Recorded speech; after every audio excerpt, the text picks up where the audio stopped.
Top best mini-bosses. It happens every time. You spend hours playing through a game's storyline, picking up every collectible, earning every upgrade, all to reach the summit of your journey. In some cases, the final boss is an anticlimactic, declining enemy whose only reason for existing is to give your game an ending. While the adventure may be exciting and worth your time, the ending just doesn't feel up to par, and it makes you wish one of the better designed, better thought out adversaries would have been the final test to your hard work. In this list, we skip past the bosses and count down the henchmen that do it way better.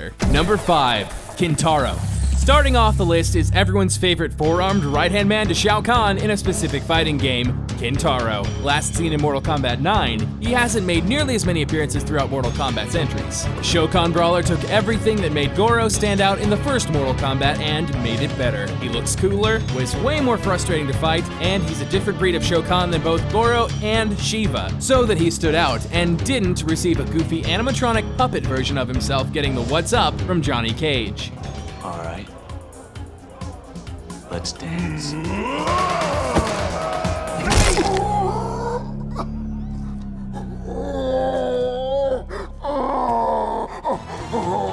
Just like in the first game, you meet him before your final battle with the final combatant, it being Shao Kahn this time, and the fight between you and Kintaro was infinitely more challenging than Goro. Reskinned or not, Mortal Kombat 2 was made more interesting and expansive, thanks to Kintaro and his half-man, half-tiger, half-dragon sorcery. Number 2, Star Wolf. The Star Fox series is one of the premier Nintendo franchises that combined aerial acrobatics and fast-paced action to contribute to the developer's longtime success. Its once enthralling gameplay and unique, fun characters gave life to a universe where animals could put on combat gear and pilot flying death machines for fun.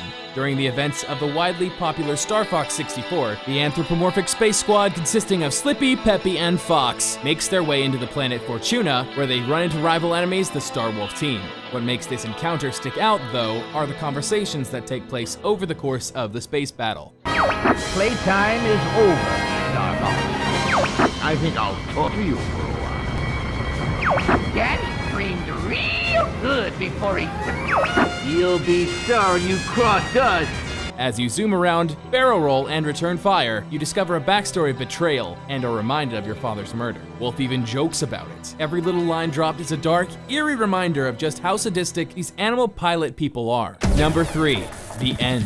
2004's Metal Gear Solid 3 Snake Eater is a crowning achievement in not only storytelling, but in how it delivers extremely cinematic, well-directed action and drama to an interactive experience. Even the theme song is still stuck in our heads to this day if someone mentions the tactical espionage action classic. In Snake Eater, you assume the role of Naked Snake as he travels to assassinate his former boss. During your time with Snake Eater, you come across some of the most original characters, both interesting and awesome. One in particular is an old sniper who fights you on his pseudo-deathbed. While some argue he's already dead, the fight with The End suggests otherwise. What makes this mini-boss memorable is the impact that is made when you see The End off, whether you wait until he dies of old age, or pick another way to rival him. There are multiple ways to duel The End, but all of them leave the same lasting impression. Kinda sad and nostalgic because one of the best moments in the game just passed by. Number 2, Dark Link. Our runner-up is the definition of a doppelganger and the manifestation of Link's deepest, darkest inner demons. Dark Link first made his appearance in The Adventure of Link for the original NES, where he acted as the final boss. And since then, he's been just as well known and well received as Link himself. It's not until 1998's Ocarina of Time where Dark Link is fully realized as the character you know him as today, and takes the role of mini-boss as you fight him in the dreaded Water Temple. Other than a color change, there's nothing that differentiates you from your Shadow clone. He has the same moves, abilities, and patterns, but it's how the presentation is delivered that makes Dark Link as ominous and cool as he is.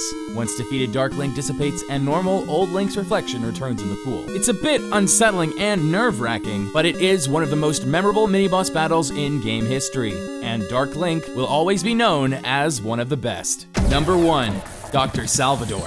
In what feels like deja vu, Resident Evil takes another turn thanks to Resident Evil 4. The game-changing game took new turns and twists with its design, gameplay, and story constructing, and delivered a product that you could not only feel the love in, but also the deep, gut-rotting fear. Not long into your stay in an unnamed region in Spain, you start finding the locals in town have something a little different about them. Sure, sometimes their heads explode when tentacles protrude, but it's not just as scary as Dr. Salvador. The burlap mask-donning, chainsaw-wielding psychopath gave everyone who played the game a jump. followed immediately by an "oh shit" in case zombie dogs, zombie people, infected bats, bats that are still infected but not as much, zombie alligators, whatever this thing is, and spiders weren't enough for you, Dr. Salvador would gladly take their places. It's a truly terrifying experience as you find yourself running from the living nightmare. Every corner you turn is scary, even noises are scarier. By the time you get to the end of the game, the final boss is a whole lot of bland nothing dipped in vanilla in comparison. Dr. Salvador brought the horror back into the horror genre and takes the top